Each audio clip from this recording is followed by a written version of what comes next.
Pour le film Marvel The Eternals, cet acteur est passé de ça à ça en 14 mois. Et pour le rôle de Batman, Christian Bale dit être passé de ça à ça en 6 mois. Et d'après vous, quel est le point commun entre ces transformations? Elles sont impossibles.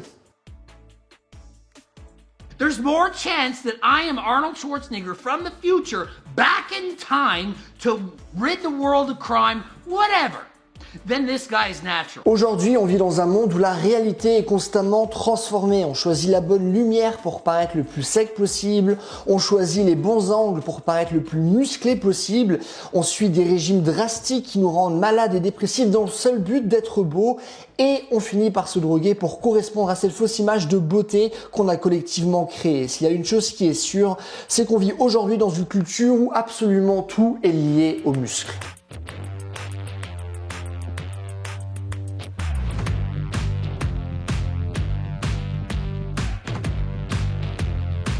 J'ai l'impression que littéralement tout tourne autour de la musculation et donc par exemple si maintenant je souhaite savoir comment avoir des jambes fortes et que je fais des recherches sur internet, on va m'expliquer comment avoir des jambes qui vont être véritablement grosses et musclées. On va peut-être me montrer des mouvements comme par exemple le squat, mais bizarrement on va pas m'expliquer comment avoir des jambes qui sont souples.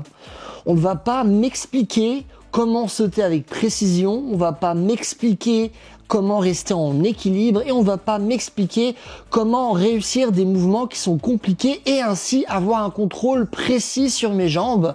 Et on va pas également m'expliquer comment avoir des jambes qui peuvent me porter loin.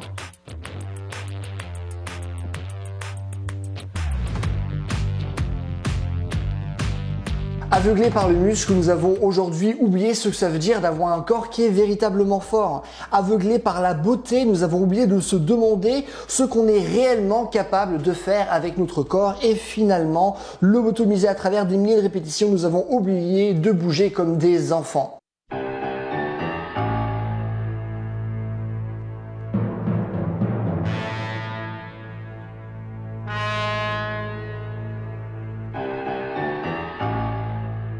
J'ai deux choses à vous dire. Premièrement, comme nous le dit Charles Scott Sherrington, qui a reçu un prix Nobel, c'est que une des raisons principales pour lesquelles notre cerveau est si gros en premier lieu, c'est de par notre complexité de mouvement.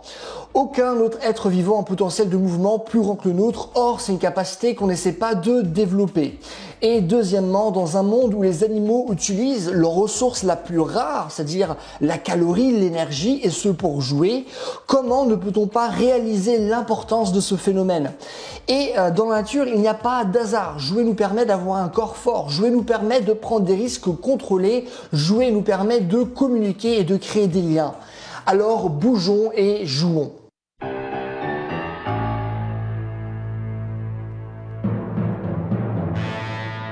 Notre environnement est propice au jeu et au mouvement. Donc vous attendez le bus, mettez-vous en position de full squat.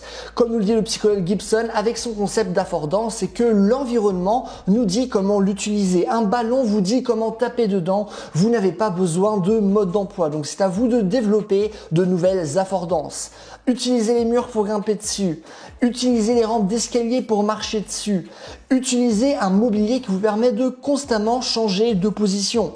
L'environnement est riche et propice à l'exploration de soi-même et une fois que votre journée est riche en jeux et en mouvement, faites les choses suivantes. Premièrement, testez de nouveaux sports, particulièrement les sports dans lesquels vous pensez être mauvais. Par exemple, je suis nul en natation, je sais pas bien nager, lorsque j'étais en fac de sport, j'avais d'horribles notes en natation et du coup, moi, aller nager, c'est quelque chose qui va grandement me faire sortir de ma zone de confort et ça va m'apprendre énormément de choses par rapport à moi-même et par rapport aussi à la natation de manière générale. Deuxièmement, confrontez-vous à des situations motrices qui sont compliquées. Alors là, je suis à la salle d'escalade et ce qui est bien, c'est que je vais pouvoir me confronter à des problèmes moteurs de la même manière qu'on peut se confronter à des problèmes de maths. Ah tiens, je sais pas comment résoudre ce problème. Je connais les formules, mais je ne sais pas comment les appliquer pour résoudre ce problème.